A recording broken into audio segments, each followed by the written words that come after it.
জীবনে তাওহীদ নাই, তাওহীদ মানে আল্লাহর উপর বিশ্বাস নাই, আল্লাহ ওয়াহদাহু লা শারীক, আল্লাহ ছাড়া পৃথিবীতে কোনো ইলাহ নাই, যার জীবনে নাই এবং যার জীবনে নামাজ নাই, যার জীবনে সিয়াম নাই মানে রোজা নাই, যার জীবনে হজ নাই, যার জীবনে যাকাত নাই, সে কখনো এই আয়াতগুলো থেকে বিচার করলাম দেখে মুসলমান থাকতে পারে?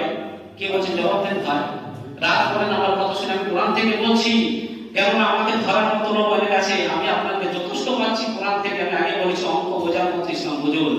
বলে আল্লাহ বলো যার জীবনে তাওহীদ নাই, আল্লাহকে বিশ্বাস নাই, যার জীবনে নামাজ নাই, যার জীবনে সিয়াম নাই মানে রোজা নাই, যার জীবনে হজ নাই, যার জীবনে যাকাত নাই, সে কখনো মুসলমান থাকতে পারে না, সে কখনো ঈমানদার হতে পারে না।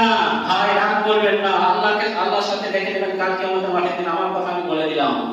তাহলে এই পর্যন্ত আমরা বুঝলাম আল্লাহ কিন্তু আমাকে জানে যে আমরা মুসলমান আছি কিনা, বোঝা গেল।